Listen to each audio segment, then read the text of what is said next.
오늘은 부르심 시리즈 세 번째 시간으로 사무엘과 나를 부르심이라는 제목으로 함께 말씀을 나누도록 하겠습니다. 오늘 함께 나눌 말씀 사무엘상 2장 35절입니다.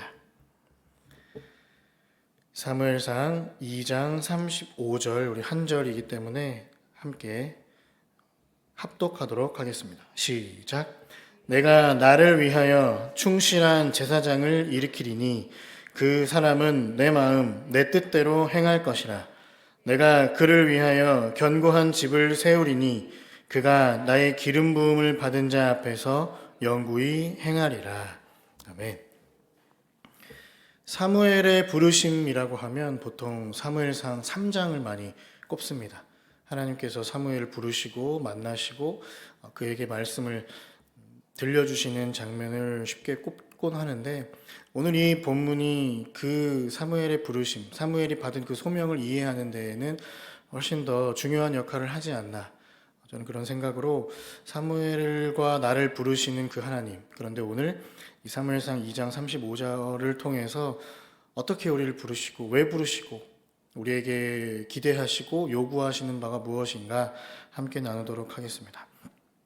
자, 오늘 본문은 하나님께서 사무엘을 만나신 장면이 아니라 하나님의 사람이 사무엘의 스승이라 할 수 있는 엘리를 만나는 장면입니다.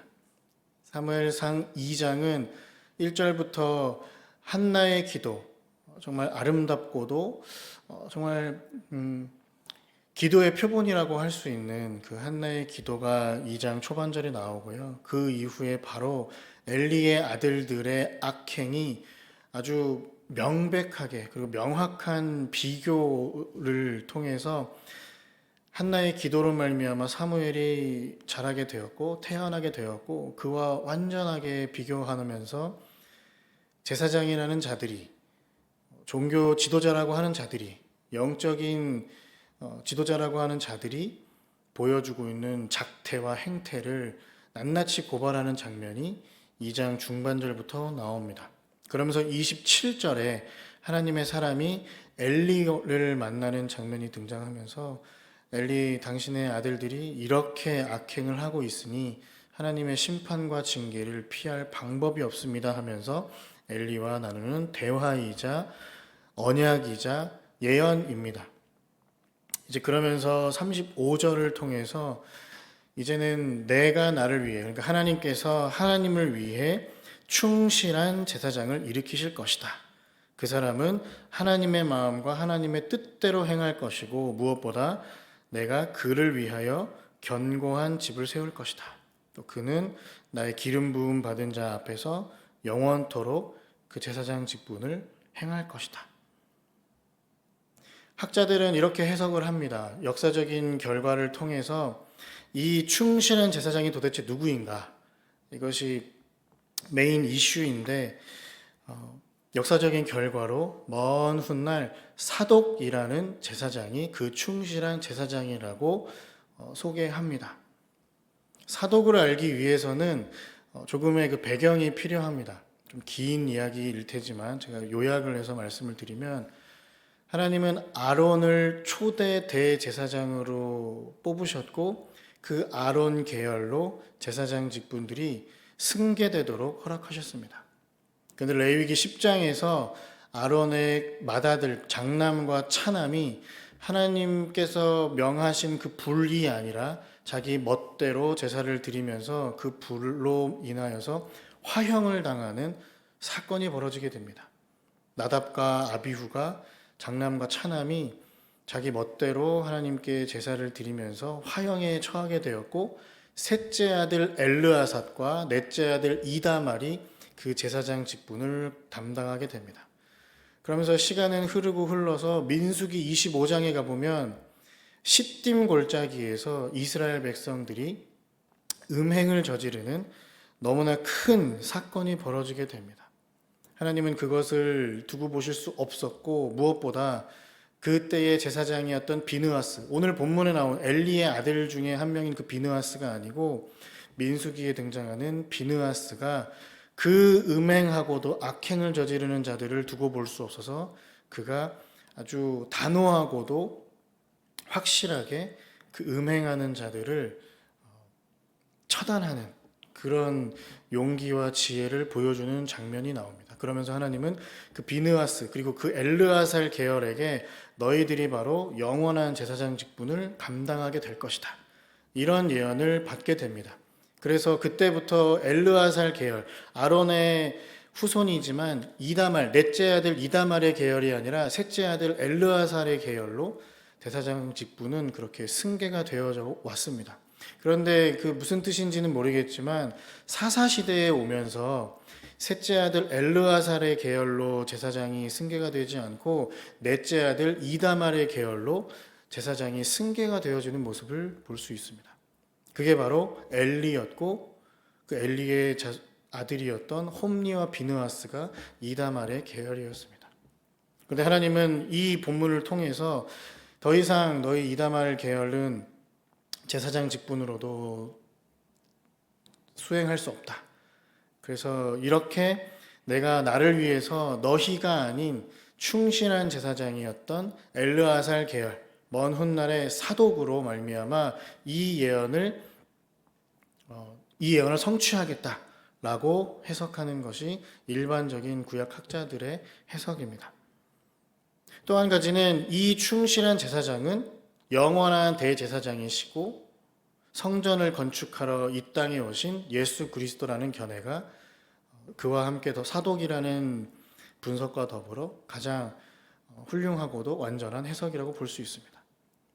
먼 훗날 영원한 대제사장이시자 본인이 제물이 되어서 온 인류를 구원하신 그 예수 그리스도를 예언하는 말씀이다. 그 견고한 집과 기름 부음 받은 자 앞에서 영구히 행하라는 것은 예수님을 뜻한다. 네, 여기까지가 일반적인 해석입니다.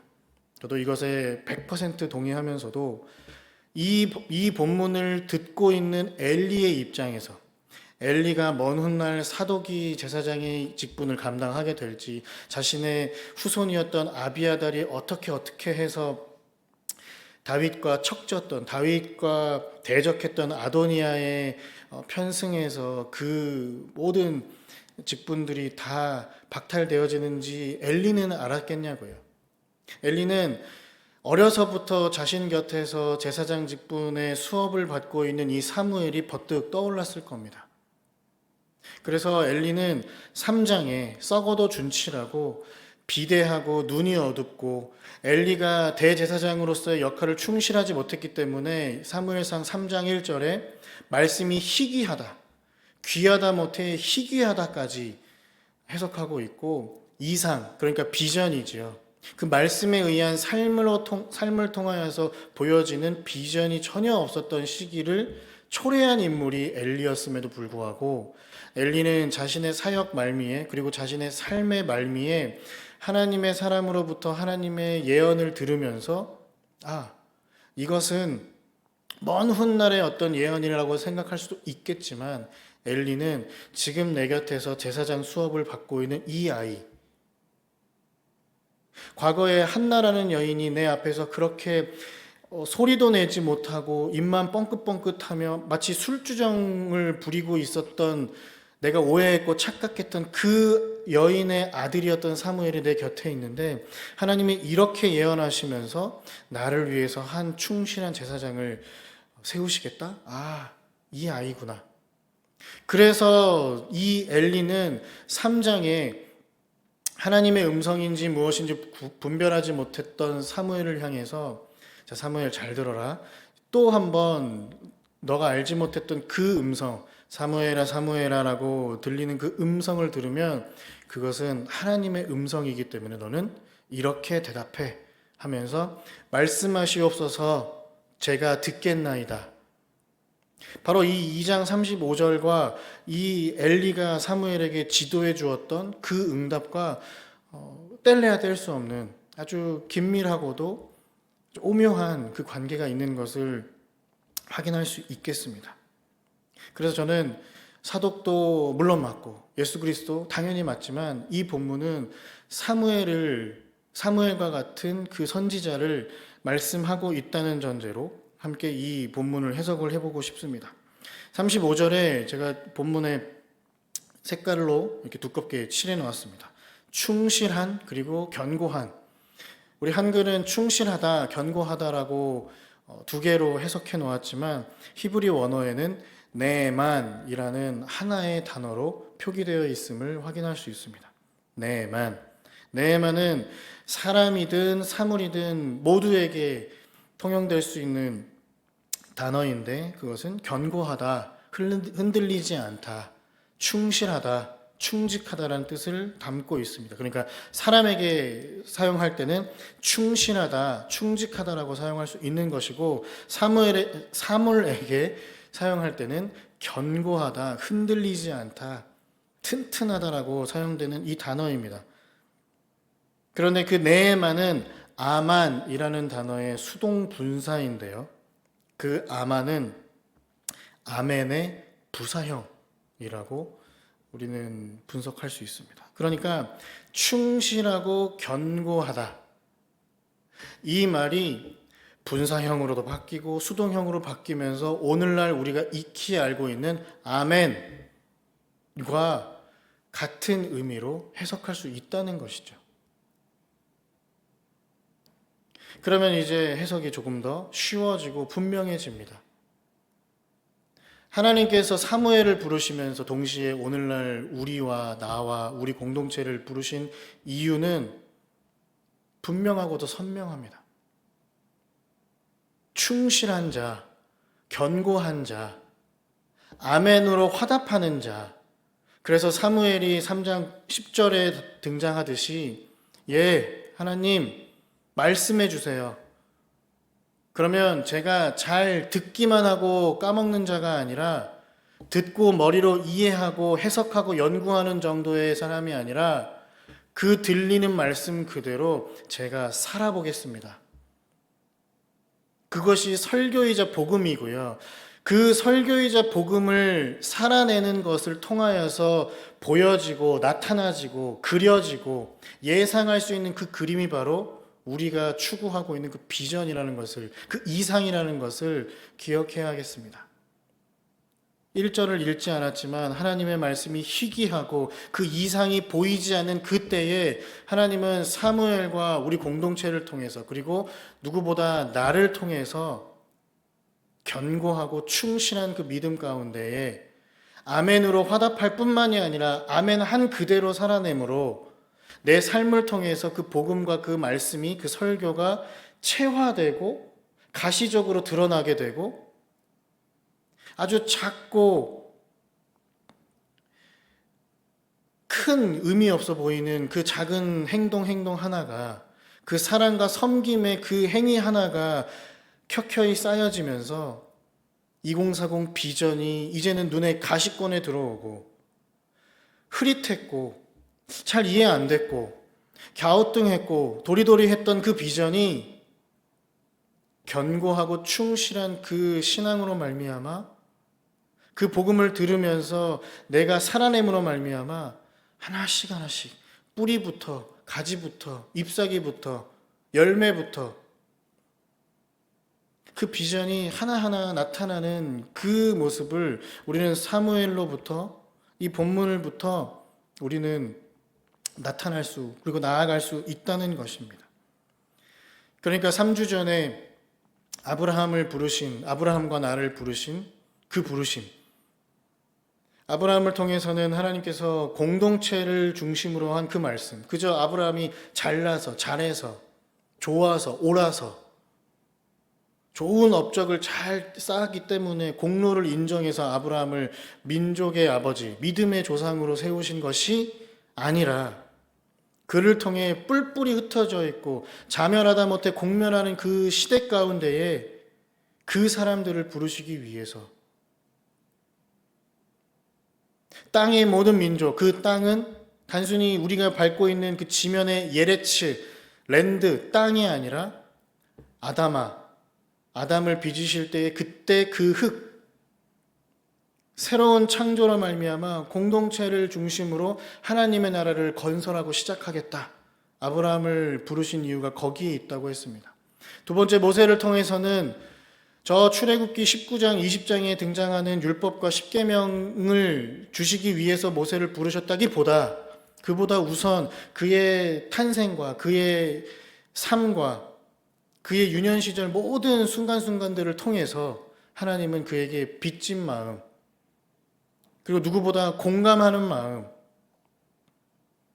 내가 이런 산전수전 우여곡절 다 겪고 이렇게까지 온 데에는 하나님께서 바울에게 말씀하셨듯이 내가 지금 여기 이 자리에 살아있는 것 하나님의 은혜 때문인데, 그 은혜는 그저 나를 잘 먹고 잘 살게 하신 것이 아니라 내가 받은 그 은혜를 그대로 돌려줌으로 빚의 선순환, 하나님께서 나를 이렇게 살려주셨듯이 나 역시 누군가를 살려야지, 그 중심에 배 아파 낳은 엄마 아니라 마음으로, 기도로, 눈물로 기른 엄마, 바로의 딸 애굽의 공주가 있었다. 그 어쩌면 육의 어머니보다 영의 어머니의 역할이 더 중요할 수 있다. 육의 어머니를 폄하하거나 비하하는 것이 아니라 우리 공동체가 나아가야 할 방향을 더 여러분들께 분명하고 선명히 설명하기 위해서 다소 과하고 다소 도전적이지만 저는 그렇게 여러분과 말씀을 나누었습니다. 오늘 세 번째, 이 사무엘을 통해서 아브라함을 통하여서 큰 그림으로, 복음의 큰 그림으로 천국을 공동체 중심의 하나님의 부르심이었다면, 이제는 모세를 통해서 신앙인으로서의 기본적인 그 마음, 빚진 마음, 어여삐 여기는 마음, 민망히 여기는 마음, 불쌍히 여기는 마음을 탑재한 우리 공동체가 되기를 소망했다면, 오늘 이 사무엘을 통하여서 충실하고 견고한 자, 굳이 인간적으로 행정적으로 따지자면 모든 성도들, 사역자, 봉사자, 중직자, 직분자 뿐만이 아니라 모든 자들이 충실하고 견고한 자 되어서 우리 교회에게 들려주시는 그 하나님의 말씀과 보여주시는 그 비전에 대해서 흔들림 없이 강직하게, 사무엘처럼. 왜 사무엘처럼일까요? 사무엘의 상황을 잘 살펴보면요, 육적으로도 굉장히 어려움 가운데 살던 인물입니다. 이 아이 사무엘이라 할지라도 글쎄요, 표현이 어떨지 모르겠지만 큰엄마인 그 분인나, 그가 얼마나 한나를 격분케 했는지는 제가 따로 설명하지 않아도 여러분 잘 아실 겁니다. 그리고 무심한 엘가나, 한나는 자신의 생명을 바쳐서 그 아들을 주십사 하나님께 그렇게 애통하고 간절한 마음으로 기도하고 있는데 그 옆에서 아이 부인, 내가 10 아들보다 더 좋은 남편 아니요. 정말 웃음밖에 안 나오고 정말 속없고, 그렇죠? 무심한 그 남편 가운데 육적인 그 가정이 얼마나 어렵고 힘들었겠냐고요. 영적으로는 또 어떻습니까? 그가 자라고 있는 그 성막에서 자신의 스승인 엘리는 이제 나이도 많이 들고 비대해지고 눈도 어두워지고 온 이스라엘 민족들 가운데 말씀을 선포하기는커녕 말씀을 보여주기는커녕 무능한 그런 제사장의 지도자의 모습, 그의 선배라고 할 수 있는 홈리와 비느하스는 또 어떻죠? 하나님께 드려야 되는 그 제물을 먼저 자신이 가로채버립니다. 또한 그 성막을 보필하고 있는 여인들과 매우 음란하고 부적절한 관계를 지속해왔던 하나님의 제사를 멸시했던 홈리와 비느하스. 그러니까 사무엘은 이쪽을 봐도 한숨밖에 안 나오고 저쪽을 보아도 한숨밖에 나오지 않고 그저 악하고 부정하고 부패하고 무능하고 무심하고 사면초가의 삶이었지만, 그는 견고하고 충실하게 자신에게 주시는 하나님의 그 말씀에 의거하여서 아멘으로 화답하고 그저 입으로만 화답하는 게 아니라 내 삶을 통해서 끊임없이 싸웠던 인물 아니겠습니까? 사람은 유한한 존재이기 때문에 외부로부터의 어떤 영향력, 그리고 내가 맺어가고 체결하고 있는 모든 관계 속에서 끊임없이 그 영향력을 받을 수밖에 없습니다. 부정적인 인물 옆에 있으면 나 역시 끊임없이 부정적일 수밖에 없는 게 우리 사람이고, 한없이 긍정적이고 낙관적인 낙천적인 사람 옆에 있으면 또 한없이 그렇게 변하는 게 사람 아닐까요? 그런데 사무엘은 그러한 와중에서도 자신에게 주신 그 부르심, 자신에게 주신 그 소명, 하나님께서 말씀이 보이지 않고 이상이 보이지 않는 그때에 사무엘을 부르신 그 소명을 사무엘은 분명히 알았고요. 그로 말미암아 사무엘은 그 어떤 시험거리들과 그 어떤 고난 가운데에서도 견고하고 충실하게 하나님의 말씀대로 살아갔던 인물이라는 것을 우리는 기억해야 합니다. 우리를 부르신 이유가 거기에 있다는 것이죠. 우리 교회를 통하여서 하나님께서 원하시는 모습들은 분명하고도 명백하게 우리들이 마음 가운데 심어졌을 겁니다. 이제 더 이상 다른 교회, 다른 공동체, 다른 직분자, 다른 목회자 비교할 게 아니고요. 우리 교회에게만 주신 독특하고도 아주 유난하고도 아주 특별한 그 비전과 그 방향을 하나님께서는 설정해 주셨습니다. 그러면 이제는 그것에 대해서 고민도 해보고, 때로는 비판도 해보고, 때로는 다른 대안들도 가지고 와서 격렬하게 토론도 해보고요. 논의하고 수기도 하고요. 그럼에도 불구하고 그 흔들 수 없는 그 비전 앞에 내 뜻을 조금 꺾어보고, 내가 지금까지 경험해왔던 그 경험들, 내가 살아왔고 우리 교회에 오기 전까지의 그 모든 신앙생활에서 내가 알고 있었던 그 어떤 체계들, 기존의 질서와 기존의 가치관들을 이제는 조금씩 내려놓는 연습. 그러면서 내려놓으면서도 더 탄탄하고도 튼튼하게 우리의 비전에, 우리의 방향에, 우리 공동체의 목적에 부합하게 더욱더 견고하고 충실하게 우리는 내실을 다져야 한다는 겁니다. 그래서 우리에게 선포된 그 복음을 333 캠페인처럼 우리 공동체 안에서 나누어지게 하시고 들려지게 하시고 보여지게 하시는 것도 중요하고요. 이제 추석도 얼마 남지 않았고 금방 구정도 오고 여러 많은 가족들과의 모임 가운데서도 내가 믿은 대로, 내가 들은 대로, 내가 깨달은 대로 내 삶을 보여주면서 그들에게 성경 한 구절, 찬송 한마디 들려주는 것보다 우리 큰엄마는, 우리 삼촌은, 우리 이모는, 우리 숙모는 확실히 뭐가 다르네. 말씀대로 견고하고 충실하게 살아가는 그의 모습을 보면서 천국이 진짜 있나 보다. 말씀대로 살았더니 내 발자국과 내 삶의 나이테에 하나님의 비전이 조금씩 보이기 시작하더라. 사무엘은 그것을 위해서 시대의 지도자로 부르심을 받았습니다.